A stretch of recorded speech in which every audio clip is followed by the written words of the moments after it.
तो दोस्तों चलिए आप सभी का एक बार फिर हम स्वागत करते हैं, अभिनंदन करते हैं आपके अपने YouTube channel Aryan institute Allahabad में। दोस्तों जैसा कि बोर्ड पर आप देख पा रहे हैं, आप सभी के लगातार कमेंट आ रहे हैं कि भैया आखिरकार जो एडमिशन की प्रक्रिया फाइनली हमारी चल रही है यूपी डीएलएड एडमिशन के संदर्भ में, इस पर आपके तमाम डाउट्स लगातार बने हुए हैं और चैनल के माध्यम से हम वीडियो के माध्यम से आपके डाउट्स को क्लियर करने का प्रयास भी कर रहे हैं। देख सकते हैं यहां कहा जा रहा है कि यूपी डीएलएड एडमिशन 2024 पीएमपी से बड़ी अपडेट। आप लगातार हमसे काउंसलिंग शेड्यूल और रैंक कार्ड के बारे में पूछ रहे हैं कि भैया आखिरकार जो काउंसलिंग शेड्यूल है, आप तो आपको पता ही है कि आपका जो शेड्यूल है वो नया आएगा, ठीक है। तो आपका काउंसलिंग शेड्यूल कब से आएगा और आपकी रैंक कार्ड, ठीक है, काउंसलिंग के बाद आपकी पहले आपका रैंक कार्ड आता है, उसके बाद आपका काउंसलिंग शुरू होता है, ठीक है। तो जाहिर सी बात है जब रैंक कार्ड आएगा तभी जाके आपका काउंसलिंग शेड्यूल में ये चीजें दी रहती हैं कि आपका काउंसलिंग किस दिन में होगा, कैसे होगा, ये सारी प्रक्रिया जो है, सारी क्राइटेरिया इस शेड्यूल में दिया रहता है। तो इस वीडियो के माध्यम से जो सूचनाएं आज के डेट में मिली हैं कि आपका जो काउंसलिंग शेड्यूल है और रैंक कार्ड है वो कब तक आ सकता है, बिल्कुल क्लियर हम आपको बताएंगे। आगे देख सकते हैं एफिडेविट, ठीक है, यानी एक आता है आपका शपथ प्रमाण पत्र, ठीक है, आपके एडमिशन के समय वो लगता है। तो आखिरकार ये एफिडेविट लगने के पीछे क्या कुछ रीजन होते हैं, कारण को भी हम बताएंगे। कुछ लोगों को कहीं से इसकी भनक लगी थी कि भैया एफिडेविट आखिरकार क्यों कॉलेज वाले लेते हैं, इसके पीछे क्या कुछ रीजन होता है, बिल्कुल यहां हम आपको बताएंगे। आगे देखिएगा, स्कॉलरशिप पर एडमिशन लोग कर रहे हैं, आप हमसे हॉस्टल के बारे में पूछते हैं कि आखिरकार हॉस्टल हमको कहां मिलेगा, ठीक है। जितने कॉलेज हैं क्या सभी कॉलेज में हॉस्टल की सुविधा अवेलेबल होती है या नहीं होती है। और यहां देख सकते हैं 50,000 में पूरा कंप्लीट एडमिशन का जिक्र इस वीडियो में हम करने वाले हैं। तो चलिए फाइनली हम इन सभी मुद्दों पर चर्चा करेंगे। मैं निवेदन आप सभी से करना चाहूंगा कि प्लीज अगर चैनल पर पहली बार विजिट किए हैं तो चैनल को सब्सक्राइब जरूर करेंगे। देखिएगा यहां आपके बीच में सबसे पहले हम बात करेंगे, आप जो लगातार हमसे पूछ रहे हैं कि भैया आखिरकार यहां से क्या है सूचनाएं। आपको पता है 22 तारीख जो है आपके रजिस्ट्रेशन की लास्ट डेट है, ठीक है।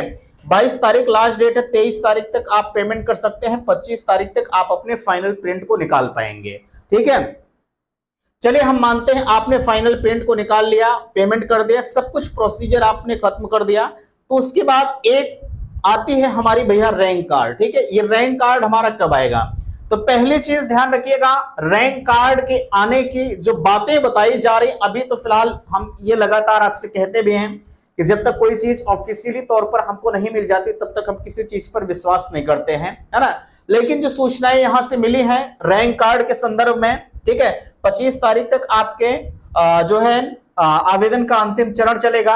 और ये बताया जा रहा है कि 28 तारीख तक, ठीक है, 28 तारीख तक आपका जो रैंक कार्ड है, ठीक है, 28 तारीख शाम तक आपका जो रैंक कार्ड है भैया वो आपके बीच में जारी कर दिया जाएगा, ठीक है। कब तक, 28 तारीख तक। अब आप कहेंगे कि चलिए ठीक है 28 तारीख को अगर हमारा रैंक कार्ड आता है तो काउंसलिंग हमारी कब शुरू होगी। तो काउंसलिंग शुरू होने की जो संभावना है, काउंसलिंग के बारे में बहरहाल ये नहीं बताया गया है कि आपका काउंसलिंग शेड्यूल कब आएगा, लेकिन ये माना जा रहा है कि रैंक कार्ड अगर आपका 28 को आता है, ठीक है, तो अब ये ऐसा प्रतीत हो रहा है कि लगभग 29 से 30 में आपकी जो काउंसलिंग प्रक्रिया है भैया वो भी शुरू हो जाएगी, ठीक है। हालांकि रैंक कार्ड के संदर्भ में ये डेट फिक्स बताई गई है ना, लेकिन काउंसलिंग शेड्यूल के बारे में नहीं बताया गया। लेकिन एक अनुमानित आंकड़ा अगर कहा जाए, ठीक है, तो 29 से 30 तारीख आप मानकर चलिएगा कि आपकी जो काउंसलिंग प्रक्रिया है वो बिल्कुल शुरू हो जाएगी, ठीक है। चलिए यहां तक की चीजें हम मानते हैं कि आपकी क्लियर हो गई होंगी। ये रैंक कार्ड आप कैसे चेक करेंगे, रैंक कार्ड जब आएगा तो हम आपको बताएंगे, बट आज बताने का कोई मतलब भी नहीं। कल हम आपको वीडियो में बताए थे कि आप रैंक कार्ड अपना कैसे चेक करेंगे, ठीक है। यहाँ कॉर्नर पर जब आप सरकारी ऑफिशियल वेबसाइट जो है ओपन करेंगे तो उसमें दिया रहता है कि रैंक कार्ड चेक करिए, नो योर स्टेट रैंक, ऐसे करके दिया रहता है, कॉलम तमाम बने होते हैं, आप वहां से चेक कर सकते हैं, ठीक है। आगे देखिएगा, एक एफिडेविट आपका लगता है। एफिडेविट क्यों लगता है, बड़ी चीज ये है, आप हमसे लगातार इस चीज के बारे में भाई किसी को सूचनाएं मिली हैं, ठीक है, आपके मैसेज हमारे पास आ रहे हैं भैया आखिरकार ये एफिडेविट क्यों लगता है। आपको पता है 10 रुपए का स्टाम्प पेपर होता है, ठीक है, आप टाइप कराकर एफिडेविट देते हैं। देखिएगा एफिडेविट आपका इसलिए लगता है, आप बनवा कर देंगे, ठीक है, ये बिल्कुल सत्य है। आप अपने नजदीकी तहसील, जो भी आपकी तहसील होगी, आप बताएंगे कि हम यहाँ एडमिशन ले रहे हैं इस कॉलेज में, तो वो आपको स्वतः लिख कर दे देते हैं। उसमें चीजें यही लिखी होती हैं, ठीक है, कि हम आपके बीच में जितने भी दस्तावेज दे रहे हैं, ठीक है, जितने भी अपना जो हाई स्कूल है, इंटर है और ग्रेजुएशन है, ठीक है, बाकी और जो शैक्षिक प्रमाण पत्र हो गए जितने भी, ठीक है, प्रोविजनल है, आय जात निवास है, ये सब जो देंगे आप, ठीक है, वो इसमें आप प्रूफ करेंगे कि हमने जितने भी डॉक्यूमेंट्स आपको दिए हैं वो सत्य हैं। अगर किसी कारणवश, ठीक है, अगर किसी कारणवश हमारे दस्तावेज गलत पाए जाते हैं या हम अवैध तरीके से अपना एडमिशन लेते हैं, तो हमारा एडमिशन जो है स्वतः निरस्त कर दिया जाए। हमें एडमिशन निरस्त करने में किसी भी प्रकार की आपत्ति नहीं होगी, ये आप इस एफिडेविट में स्वीकार करते हैं, ठीक है। और ये एफिडेविट काफी मायने भी रखता है भैया, है ना।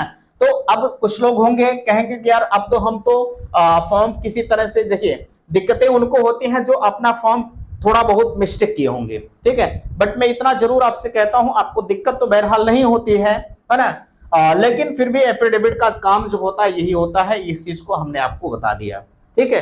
एफिडेविट हर विद्यालय वाले लेते हैं आपसे। जब आपका ओरिजिनल डॉक्यूमेंट्स भी जमा कराते हैं तो उसके संदर्भ में भी आपसे एफिडेविट लेते हैं, और जब आप ओरिजिनल डॉक्यूमेंट्स जमा करिएगा तो उनसे आप प्रूफ जरूर लीजिएगा, ठीक है, उनसे आप प्रूफ जरूर लीजिएगा कि भैया हमने आपको इतना डॉक्यूमेंट्स जमा किया है, उसका प्रूफ हमें दीजिए। भाई हमें आप बताओ, अभी ओरिजिनल डॉक्यूमेंट्स हमको आप जमा कर दिए, ठीक है, और हमने आपको कोई प्रूफ नहीं दिया, तो हम आपका डॉक्यूमेंट्स खो दिए, ठीक है, हमारे पास से आपका डॉक्यूमेंट्स खो गया, तो आपके पास क्या प्रूफ है कि हम आपको कोई प्रूफ नहीं दिए हैं, डॉक्यूमेंट्स हमने खो दिया, तो आप ये नहीं साबित कर पाओगे कि नहीं आपका डॉक्यूमेंट्स मैंने दिया था। लेकिन अगर हम आपको कोई रिसीविंग दिए हैं तो आप हमसे जबरदस्ती ले सकते हो, ठीक है, हम आपको कहीं से भी दे देंगे, इसलिए ये प्रूफ लेना बिल्कुल जरूरी होता है। ये सब सारी चीजें मेरे दोस्त आपको कोई बताता नहीं है, लेकिन फिर भी आप तमाम तरह के कमेंट करते रहते हैं, ठीक है, चलिए खैर कोई बात नहीं, है ना। प्रूफ आप जरूर लीजिएगा जब आप अपने डॉक्यूमेंट्स को जमा करिएगा, ठीक है। अब हम बात करते हैं, ध्यान दीजिएगा, देखिए यहाँ कहा जा रहा है कि स्कॉलरशिप पर एडमिशन, तमाम कॉलेज वाले यार ऐसे हैं जो आपको स्कॉलरशिप बेस पर एडमिशन लेने के लिए तुले हुए हैं। मैं आप सभी को बताना चाहूंगा बिल्कुल लीगल होता है स्कॉलरशिप पर एडमिशन।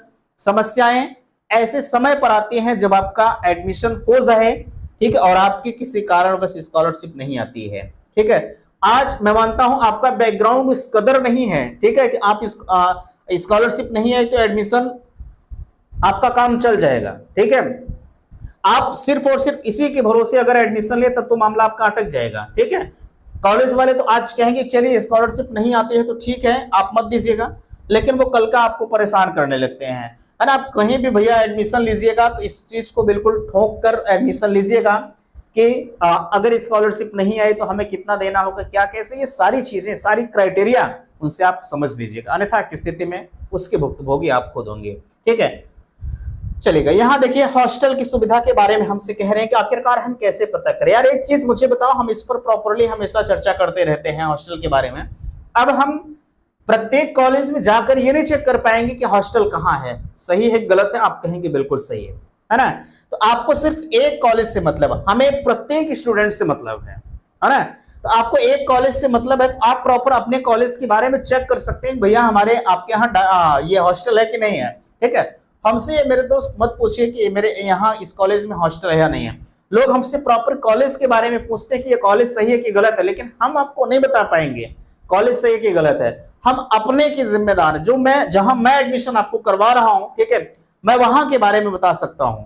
अब ऐसा तो है नहीं कि मुझे प्रत्येक कॉलेज के बारे में नॉलेज है, ठीक है, लेकिन हाँ कल लाइव में मैं समझ सकता हूं कोई जुड़ा था जहां से यार बनारस का कोई कॉलेज था, है ना, वहां से इतनी फीस उनसे ली जा रही थी। हमने कहा भैया अब वही है कि पछताने से कुछ होने वाला नहीं है।